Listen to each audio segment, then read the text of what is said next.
बहुत समय पहले की बात है। रामपुर के एक छोटे से गांव केशवपुर में दो अनाथ बहनें एक साथ रहा करती थीं। एक दिखने में सांवली होती है, उसका नाम होता है रूही, और दूसरी बहन का नाम जो दिखने में बहुत ही खूबसूरत होती है, उसका नाम होता है जानवी।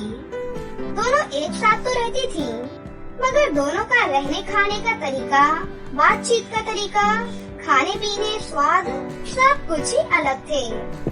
रूही जो एक सरल और सीधी लड़की थी, वो बहुत ही समझदार और एक अच्छी लड़की थी।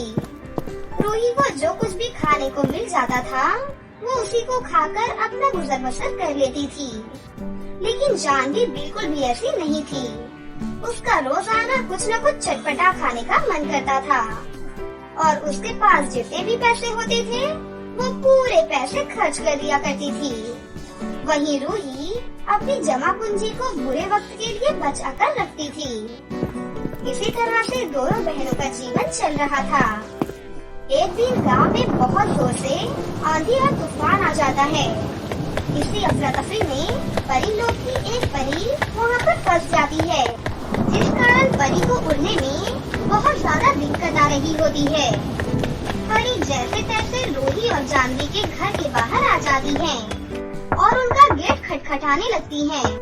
दरवाजा खोलो, मैं पूरी तरह से भीग गई हूँ, कृपया मुझे अंदर आने दो। दरवाजा खटखटाने की आवाज सुनकर रूही जल्दी से दरवाजे की ओर जाती है और देखती है कि एक परी बाहर खड़ी है और मदद मांग रही है। आप तो एक परी है ना, और आप यहाँ इस हालत में क्या कर रही हैं? जल्दी से घर में आ जाइए, नहीं तो आपको सर्दी लग जाएगी। और इस तरह परी और रूही घर में आ जाती है। जानवी ये सब कुछ देख रही होती है, लेकिन वो चुपचाप एक कोने में बैठकर अपने मोबाइल में गेम खेल रही होती है। परी जी, कृपया आप यहाँ बैठिए, मैं आपके लिए चादर और चाय लेकर आती हूँ, आपको उससे थोड़ा आराम मिलेगा। इतना कहकर रूही परी के लिए गर्मा गर्म चाय बनाने के लिए चली जाती है, ताकि परी को ठंड न लगे। थोड़ी ही देर बाद रूही परी को गर्मा गर्म चाय पीने को देती है। परी चाय पीकर बहुत ही अच्छा महसूस करती है, और थोड़ी ही देर में उसके पंख भी पहले की तरह सूख जाते हैं। परी को जैसे ही आराम मिलता है, वैसे ही परी रूही को अपने बारे में बताती है। मैं शनाया परी हूँ, मैं बाकी परियों के साथ यहाँ पृथ्वी लोक पर सैर करने आई थी, लेकिन अचानक से भारी बारिश की वजह से मेरी साथी परियां परी लोक वापस चली गयी और मैं यहीं पर रह गई। तुमने मेरी मदद करके मुझ पर बहुत बड़ा उपकार किया है। मैं जानती हूँ कि तुम एक अनाथ हो और तुम दोनों मेहनत मजदूरी करके अपना गुजारा कर रही हो, लेकिन फिर भी तुमने मेरे लिए इतना कुछ किया। इसके बदले में मैं तुम्हें ये जादुई नक्शा देना चाहती हूँ। इस नक्शे को फॉलो करते हुए तुम सुनसान घने जंगल की एक नदी के पास पहुँच जाओगी। वहाँ उस नदी में तुम्हें 3 जादुई लहंगों के घर दिखाई देंगे। तुम उन तीनों लहंगों में से पसंद करके किसी भी एक घर में चली जाना। तुम्हारे सभी दुख दर्द दूर हो जाएंगे, लेकिन ध्यान रहे तुम उस घर से कुछ भी चुरा कर मत लाना। जितनी आवश्यकता होगी केवल उतना ही लाना, वरना वो जादुई लहंगे का घर वहाँ से गायब हो जाएगा, और उसके साथ साथ जादुई घर के सामान चुराने वाला भी पाताल लोक पहुँच जाएगा। तूफान थम गया है, अब मुझे जाना होगा। मुझे परी लोक पहुँचने में अभी समय लगेगा। परी इतना कहकर वहाँ से गायब हो जाती है। रूही वो नक्शा टेबल पर रखकर जल्दी से सो जाती है। सुबह उठकर जानवी और रूही दोनों उस जादुई नक्शे को फॉलो करते हुए उस जादुई लहंगे के घरों को खोजने के लिए निकल जाती हैं। थोड़ी देर बाद दोनों एक सुनसान जंगल के बीचों बीच आ जाती हैं, परंतु वो नदी और घर उन्हें नहीं दिखाई देते। तभी उनकी मदद करने के लिए शनाया परी एक बूढ़ी दादी का भेष बदलकर उनके पास आती है। प्यारी बच्चियों, तुम इस घने जंगल में क्या कर रही हो? यहाँ जंगली जानवर तो तुम्हें बहुत नुकसान पहुँचा सकते हैं। मैंने यहाँ से दाएं बढ़कर नदी में कुछ घर देखे हैं। क्या तुम उस घर में रहती हो बेटा? दादी माँ, क्या वहाँ कोई लहंगे जैसे दिखने वाले घर थे? हाँ बेटा, वो लहंगे के ही घर थे। धन्यवाद दादी माँ, हम दोनों वहीं जा रहे थे। इतना कहकर दोनों बहनें दादी माँ के बताए गए पते पर पहुँच जाती हैं और देखती हैं कि उनके सामने तो नदी में जादुई 3 लहंगों के घर हैं, जो परी ने उन्हें बताया था। जानवी लहंगे के घर को देखकर लालच में आ जाती है और जल्दी से किसी एक घर में घुसना चाहती है। तभी रूही उसे पीछे से आवाज देकर कहती है, रुको जानवी, मैं भी आ रही हूँ, इतनी जल्दी क्या है? इस तरह दोनों बहनें अलग अलग जादुई लहंगे के घरों में चली जाती हैं। जानवी देखती है कि वो जादुई लहंगे का घर तो हीरे जवाहरात और सोने चांदी जैसी चीजों से भरा हुआ है। ये सब देखकर जानवी की नीयत फिसल जाती है और वो जल्दी जल्दी सोना चांदी एक थैले में भरना शुरू कर देती है। वहीं दूसरी तरफ रूही के जादुई लहंगे के घर में केवल जरूरत के खाने पीने की चीजें ही मौजूद थीं। ये सब देखकर रूही बहुत खुश होती है और वहाँ से खाने पीने का कुछ सामान अपने हाथों में ले लेती है और बाहर की तरफ निकलती है। तभी जानवी मन ही मन सोचती है कि रूही तो एक नंबर की पागल है, जरूर वो उस परी की बातों में आ गई होगी, तभी तो वो अभी तक इस घर में नहीं आई। यहाँ से जितना सोना चांदी हो सके उतना मैं लेकर जाऊंगी। पता नहीं फिर कभी हमें ये जादुई लहंगा दिखे ना दिखे। इतना सोचकर जानवी मौके का फायदा उठाकर बहुत सारे धन दौलत एक थैले में इकट्ठा करके वहाँ से ले जा रही होती है कि तभी उसे बिजली के जोरदार झटके लगने लगते हैं और लहंगे के घर से आवाज आने लगती है। क्यों लालची जानवी, शनाया परी ने तुम्हें बताया था ना, अगर तुम लालच करोगी तो तुम पाताल लोक में चली जाओगी। अब तुम पाताल लोक में जाने के लिए तैयार हो जाओ। लहंगा घर के इतना कहते ही जानवी वहाँ से गायब हो जाती है और देखते ही देखते वो जादुई लहंगा घर भी वहाँ से गायब हो जाता है। बाहर खड़ी रूही ये सब कुछ देख रही होती है तो वो बहुत उदास हो जाती है और सोचती है कि जरूर जानवी ने लालच किया होगा, जिस वजह से ये जादुई लहंगा घर गायब हो गया। रूही अपनी बहन के गायब हो जाने से बहुत ज्यादा दुखी होती है। रूही हाथ जोड़कर उस तीसरे लहंगा घर से विनती करती है, लहंगा घर जी, देखिए ना, मेरी बहन जानवी इस जादुई लहंगे के घर में कहीं गायब हो गई है। कृपया उसे कैसे भी करके वापस ला दीजिए, मैं उसके बिना नहीं रह सकती। रूही, जानवी एक झूठी और लालची लड़की है। उसने लालच में आकर बहुत सारे धन दौलत अपने साथ ले जाने की सोची और इसके बदले उससे उसका परिणाम मिल गया। परंतु क्योंकि तुम एक ईमानदार और नेक दिल की लड़की हो, तुम्हारा हमारे ऊपर एहसान है, क्योंकि उस दिन तुमने शनाया परी की जान बचाई थी। तो मैं तुम्हारे कहने पर उसे पाताल लोक से वापस पृथ्वी लोक पर बुला लेता हूँ। और इस तरह से वो जादुई लहंगा घर अपनी जादुई शक्तियों से जानवी को वापस बुला लेता है। जादुई लहंगे घर के दरवाजा खुलते ही जानवी दौड़कर जल्दी से बाहर आती है और देखती है कि वो वापस अपनी बहन के पास आ चुकी है। ये देखकर जानवी बहुत खुश होती है और वो अपनी गलतियों के लिए रूही से माफी भी मांगती है। उसके बाद से जादुई लहंगों के घर उन दोनों बहनों के लिए हमेशा हमेशा के लिए अपने दरवाजे खोल देते हैं और इस तरह से दोनों बहनें हंसी खुशी से जादुई लहंगों के घरों में रहने लगती हैं। कमलाबाई नाम की एक औरत गरीब तबके से थी, जिसका पति ज्यादा नशाबाजी करने से चल बसा था। ऐसे में उसकी 5 बेटियों की जिम्मेदारी उसके ऊपर आ जाती है। उनकी मकान मालकिन उन्हें घर से बेघर कर देती है, जिसके बाद कमलाबाई अपनी 5 बेटियां, जो कि 2 नैना और सुनैना 4 से 5 साल की थीं, और आरती, पायल और सपना 9 से 12 साल की उम्र की थी, रोड पर अपने बच्चों के साथ भटकते हुए वो पेड़ के नीचे बैठ जाती है, जहाँ उसकी छोटी बेटी सुनैना कहती है, माँ, बहुत भूख लगी है, कुछ खिला दो ना माँ। हाँ माँ,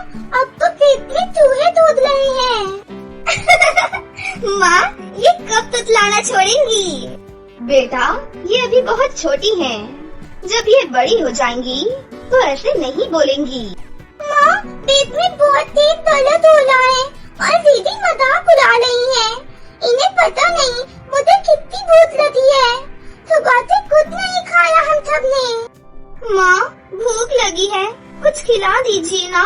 सुबह से बहुत चल रही हैं, अब तो पैरों में भी दर्द हो रहा है। पापा के जाने के बाद कितना कुछ हमारे साथ हो रहा है। माँ, कोई बात नहीं बेटा, फिलहाल तुम सबकी सुरक्षा के लिए पहले मुझे कोई जगह देखनी होगी। थोड़ा सा बच्चों और आगे चलो, मैं वहीं से खाना खिला देती हूँ तुम्हें। माँ, मेरे पैरों में बहुत तेज दर्द हो रहा है।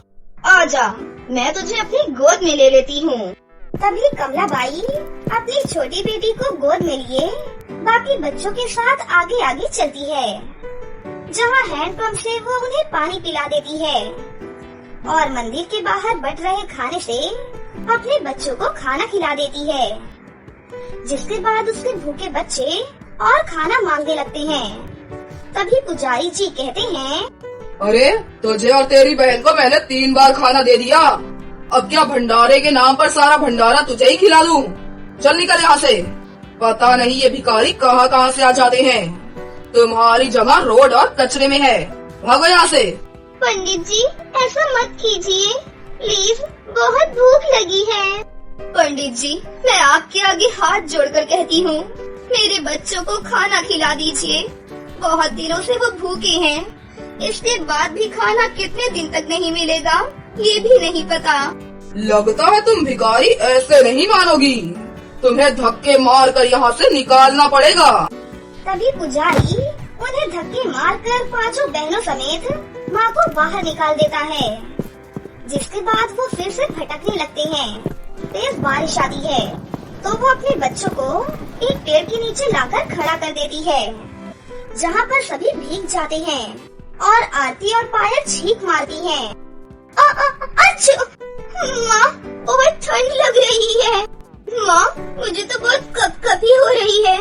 हमारे पास तो इस एक जोड़ी कपड़े के अलावा कुछ भी नहीं है। माँ, हमें कोई घर में रहना चाहिए ना माँ, दोनों छोटी बीमार पड़ जाएंगी। तुम सब चिंता मत करो बच्चों, इस बारिश के कम होते ही मैं कोई न कोई जगह ढूंढ लूंगी जहाँ तुम सभी रह सको। अरे नैना को तो बहुत तेज बुखार आ गया। हे भगवान, हम गरीबों पर ये कैसा दुखों का भवंडर छाया हुआ है। मेरे बच्चे ऐसे समय में ठंड से कांप रहे हैं और कोई घर भी नहीं है। बच्चों को भी बुखार आ गया, कोई सहारा दीजिए ऊपर वाले। तभी सामने जाती हुई एक साइकिल से एक बड़ी सी थैली गिर जाती है, जिसे उठाकर कमला अपने बच्चों को ढककर जैसे तैसे एक पार्क में ले जाती है, जहाँ उसे बड़े बड़े पाइप मिलते हैं और उस पाइप में ही वो माँ बेटियाँ बैठ जाती हैं। बच्चों, आज से यही हमारा घर है, हम यहीं रहेंगे। बारिश कम हो जाएगी तो आग जला दूंगी। बारिश बंद होते ही कमला रूखा सूखा कचरा कहीं से उठाकर जैसे ही जलाने जाती है तो एक कचरे वाला कहता है, अरे बहन, ये क्या कर रही हो तुम? इसे जलाओ मत, सामने वाली दुकान पर इसे बेच दो। कम से कम तुम्हें इसके 20 से 30 रुपए मिल जाएंगे। कहा भैया? क्या सच में? भैया, इसके पैसे मिलेंगे? अरे हाँ, कचरा ढूंढकर वहाँ जमा कर दिया करो। अरे उसके पैसे मिलते हैं। भैया, आपका बहुत बहुत शुक्रिया बताने के लिए। तभी कमला वो कचरा लेकर कचरे वाले को बेच देती है, जिससे उसे 30 रुपए मिलते हैं और उन पैसों से वो सस्ते ढाबे से खाना लाकर थोड़ा थोड़ा अपने बच्चों को खिला देती है और मन ही मन कहती है, क्यों ना मैं कचरा ढूंढना शुरू कर दूं, जिससे मैं अपने बच्चों का पेट पाल सकती हूँ और नैना के लिए दवाई ले आऊंगी। बच्चों, मैं अभी आती हूँ। आप कहाँ जा रही हो? अभी तो आई हो ना आप माँ? कचरा ढूंढूंगी बेटा, जिससे तुम्हारा पेट पाल सकूं। तो आप अकेली क्यों जा रही हो? हम भी आपकी मदद करवाते हैं। ठीक है, तुम और पायल मेरे साथ चलो। सपना बेटा, तुम इन दोनों का ख्याल रखना। तुम बड़ी हो ना, मैं जल्दी आ जाऊंगी, कहीं जाना मत। तभी कमला अपने बच्चों को समझा देती है और दोनों अपनी माँ के साथ कूड़ा कचरा बीनने लगती हैं, जिनके बदले में कचरे वाला उन्हें कुछ पैसे देता है। और इस तरह वो कचरा ढूंढ ढूंढ कर अपना जीवन गुजर बसर करने लगती हैं। एक दिन कमला को कूड़ा बीनते हुए सोने के कंगन मिलते हैं, जिसका मालिक ना मिलने पर वो एक किराए का घर लेकर अपने बच्चों के साथ वहाँ रहती है, चूल्हे पर खाना बनाती है और कचरा ढूंढ ढूंढ कर घर का खर्चा चलाती है। इस तरह 15 साल बीत जाते हैं। 5 बेटियाँ बड़ी हो जाती हैं। वो भी अपनी माँ के साथ कूड़ा कचरा बीनती हैं, साथ ही पढ़ाई भी किया करती थी। और थोड़ा बहुत उसने अपनी बेटियों के लिए दहेज भी इकट्ठा कर लिया था। पढ़ाई अच्छे से करने से 5 बेटियों की छोटी मोटी जगह पर नौकरी लग जाती है, जिससे कमलाबाई का बोझ कम हो जाता है। तभी एक दिन अपनी बेटियों से वो कहती है, बेटा तुम कितना काम करोगी? तुम 5 अब बड़ी हो चुकी हो। मैं रहूं या ना रहूं कुछ कह नहीं सकते। शरीर में जान नहीं है, इसलिए तुम 5 के लिए मैंने एक बहुत अच्छा रिश्ता देखा है। 5 भाई बहुत अच्छे हैं। शादी करके तुम वहाँ बहुत खुश रहोगी। तुम्हें मंजूर तो है ना बेटा? माँ, आपने हमारे लिए जैसा भी रिश्ता देखा है हमें मंजूर है, क्योंकि आप हमारे लिए कभी भी कुछ गलत नहीं कर सकती। कुछ दिन के बाद उनके छोटे से घर में उन 5 बेटों की माँ करिश्मा आकर उससे कहती है, देखिए बहन जी, मुझे आपकी बेटियाँ बहुत पसंद हैं। गोरी हैं, बाहर का काम काज भी करना जानती हैं। इसी वजह से मैं अपने बेटों की शादी कराने के लिए तैयार हूँ, पर आप थोड़ा बहुत दहेज का सामान भी रखिएगा। आप चिंता मत कीजिए, 5 बेटियों के हिसाब से मेरे पास जो भी है मैं सब कुछ करूँगी। आप शादी की तैयारी कीजिए। ये सुनकर करिश्मा वहाँ से चली जाती है। अगले हफ्ते कमलाबाई की 5 बेटियों की शादी करिश्मा के 5 बेटों से हो जाती है। तभी विदाई के समय दहेज का सामान देकर करिश्मा विदाई रोक कर कहती है, माफ कीजिए कमला बहन, लेकिन हम आपकी बेटियों को विदा करके घर नहीं ले जा सकते। आपने कहा था कि अच्छे से दहेज वगैरह देंगे, लेकिन ये सब क्या है? 5 बेटियों के नाम पर आपने एक टीवी, अलमारी, बेड दे दिया। बस न फ्रिज है न एसी है, हाथ पर पैसे भी 20,000 रूपए रखे हैं। 5 बेटियों के हिसाब से 5 जगह दहेज भी तो दे देती। बहन जी, मुझसे जितना हो पाया मैंने उतना कर दिया। बहुत संघर्ष करके ये सब जमा किया है मैंने अपनी बेटियों के लिए। मुझे लगा था आप खुले विचारों की हैं, तो दहेज की मांग नहीं करेंगी और इतने से बात बन जाएगी। मैं आपके आगे हाथ जोड़ रही हूँ, मेरी बेटियों की डोली मत रोकिए। नहीं, आपको दहेज जुटाना ही होगा। तभी लोगों के सामने कमलाबाई भीख मांगने के लिए मजबूर हो जाती है, कभी किसी सब्जी वाले से तो किसी दूध वाले से, मगर कोई भी उसे पैसे नहीं देता है। ये देखकर 5 बेटियों की आंखों में आंसू आ जाते हैं और वो कहती हैं, माँ जी, हमारी माँ ने बड़ी मुश्किल से हमें पाल पोस कर बड़ा किया है और अपने पैरों पर खड़ा किया है, और आप किस जमाने में जी रही हैं? दहेज लेना और देना दोनों ही गलत है। वो सब मैं नहीं जानती। माँ जी, आप ये तो जान ही लीजिए कि हमारी माँ ने कैसे हमारा पालन पोषण किया है। पाइप में रहते थे, कचरा बीनकर हमें खाना खिलाया है, पढ़ाया है, काबिल बनाया है। कभी कभी तो खाने के लिए भी कुछ नहीं होता था, फिर भी जैसे तैसे दहेज जमा किया है। माँ जी, क्या आपके बेटे इतने नाकारा हैं कि उन्हें दहेज की जरूरत है? नहीं ना? आप ही बताइए मनोज जी। हाँ माँ, आपके बेटे बहुत कमाऊ हैं, उन्हें दहेज नहीं चाहिए। इनकी माँ ने बहुत संघर्ष करके अकेले ही इन 5 को पाला पोसा है। कचरा बीनकर सालों तक गुजारा करना बहुत हिम्मत का काम होता है। और माँ, एक माँ अपनी 5 बेटियाँ दे रही हैं, जो कि बेहद अनमोल होती हैं, सबसे बड़ी दुनिया की दौलत होती हैं। तो और क्या चाहिए हमें? प्लीज माँ, अपनी बहुओं को घर ले चलिए। तुम्हारे मुंह से ये सब बातें सुनकर मुझे एहसास हुआ कि मैंने अपने बच्चों की अच्छी परवरिश की है। कमला बहन और बहुओं बेटो, मुझे माफ कर दो। पता नहीं मैंने ये सब क्यों बोला। मुझे कोई दहेज नहीं चाहिए। सबसे कीमती अनमोल तो तुम ही हो, जो मेरे घर को स्वर्ग बनाकर रखोगी। चलो बेटा, बहुओं को अपने घर ले चलो। शुक्रिया बहन जी। माँ, हम सबको इतने प्यार और अच्छी परवरिश से पालने के लिए आपका बहुत बहुत शुक्रिया। तभी पांचों बेटियाँ अपनी माँ के गले लगकर रोने लगती हैं और अपने जीवन साथियों के साथ विदा होकर अपने नए जीवन की शुरुआत करती हैं, जिसके बाद वो सभी हंसी खुशी से रहने लगती हैं। राधा एक छोटे से गांव में पली बड़ी थी। उसने 12वीं तक पढ़ाई की थी। गांव में कॉलेज न होने के कारण राधा आगे पढ़ नहीं पाई, पर वो बचपन से ही अपने पैरों पर खड़ी होना चाहती थी। बिटिया, देखते ही देखते तुम इतनी बड़ी हो गई। अब तुम्हारी शादी की चिंता होने लगी है। माँ, शादी वादी सब बाद में। पता है, पास वाली प्रियल दीदी शहर से ब्यूटी पार्लर का कोर्स करके आई हैं। पहले मैं उनसे ब्यूटी पार्लर का काम सीखना चाहती हूँ। अरे, क्या करेगी ये सब कुछ सीखकर? मैं भी ना अपना खुद का एक ब्यूटी पार्लर खोलूंगी और खूब पैसे कमाऊंगी। ये सब कहाँ से सुन लिया और सीख लिया तूने?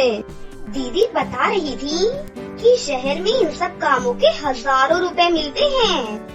अरे क्या पता अब तुम्हारी शादी कहाँ होगी बेटा? ये सब कुछ मैं नहीं जानती माँ। अच्छा भाई, शादी से पहले सीख लेना बस। मेरी अच्छी माँ। राधा 3 महीने का ब्यूटी पार्लर का कोर्स कर लेती है। उसके कुछ ही दिन बाद उसकी शादी पास के ही शहर में रहने वाले मनोज से हो जाती है। एक दिन मनोज की माँ सरला उससे कहती है, अरे वाह बहू, तुम खाना तो बहुत अच्छा बना लेती हो। आपको पसंद आया माँ जी? हाँ, बहुत स्वादिष्ट है। आज पहली बार तुमने अपने हाथों से इस घर में खाना बनाया है। बताओ, नेक में क्या लोगी? नेक? तभी सरला के पति कहते हैं, हाँ भाई, पहली बार नई बहू के हाथ का खाना खाते समय उसे कुछ उपहार दिया जाता है। सच में? हाँ हाँ, अब बताओ तुम्हें क्या चाहिए? वो माँ जी, मैंने ब्यूटी पार्लर का काम सीखा है। मैं अपना खुद का एक ब्यूटी पार्लर खोलना चाहती हूँ। क्या? इस घर में ये सब नहीं होगा। ये क्या कह रही हो बहू? हमारे घर की बहू ये सब काम नहीं करेगी। लेकिन इसमें बुराई ही क्या है माँ जी? अभी ये बात छोड़ो न राधा, शांति से खाना खाओ। मनोज और राधा दोनों अपने कमरे में बैठकर बातें करते हैं। तुम्हें खामखा ऐसी बातें करने की क्या जरूरत थी, जो माँ और बाबूजी इतना ज्यादा नाराज हो गए? अरे आप भी ना, इसमें बुराई ही क्या है? अरे पर मैं अच्छा खासा कमाता हूँ, तुम्हें क्या जरूरत है कुछ काम करने की? आप अकेले कमाते हैं, हम दोनों काम करेंगे तो जिंदगी और भी ज्यादा बेहतर हो जाएगी। देखो, मुझे कोई परेशानी नहीं है, पर माँ बाबूजी को मनाना तुम्हारा काम है। लगता है माँ सही कहती थी। मेरा ब्यूटी पार्लर खोलने का सपना कभी पूरा नहीं हो पाएगा। राधा यही सब सोचते सोचते सो जाती है। फिर अगली सुबह, देखो राधा, तुम एक अच्छी बहू बनकर रहो। हम तुम्हें किसी भी चीज की कोई कमी नहीं होने देंगे। पर ये पार्लर वार्लर की बात अपने दिमाग से निकाल दो, ठीक है? पर माँ जी, बस अब मुझे और कुछ भी नहीं सुनना।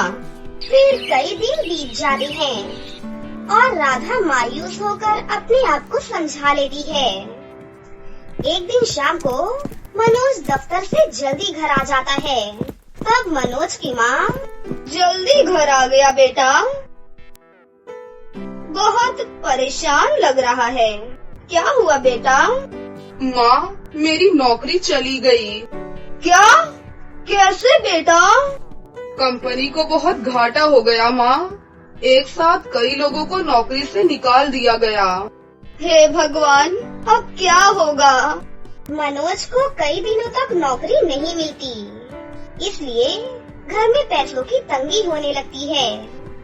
क्योंकि घर में और कोई नहीं कमाता था, तभी राधा अपनी सास से कहती है, माँ जी, आस पड़ोस की औरतों को घर में ही बुलाकर अपना पार्लर का थोड़ा बहुत काम कर लूं। मुश्किल समय में 4 पैसों का जुगाड़ हो जाएगा। पैसों की जरूरत तो है बहू, पर तेरा ऐसे काम करना अच्छा नहीं है। तो क्या हुआ माँ जी, कोई काम छोटा बड़ा नहीं होता, बल्कि इंसान की सोच छोटी और बड़ी होती है। अच्छा चल ठीक है। राधा घर के बाहर ब्यूटी पार्लर का बोर्ड लगा देती है और घर में ही एक कुर्सी और मेज लगाकर पार्लर का काम शुरू कर देती है। सुनिए जी, आप ब्यूटी पार्लर का जरूरी सामान सही भाव में देख कर ला दें और कुछ पर्चे बनवाकर छपवा दें, तो शायद ज्यादा लोग आने लगेंगे। फिर हमें इंतजार नहीं करना पड़ेगा। हाँ हाँ बिल्कुल, इससे मेरा भी मन लगा रहेगा।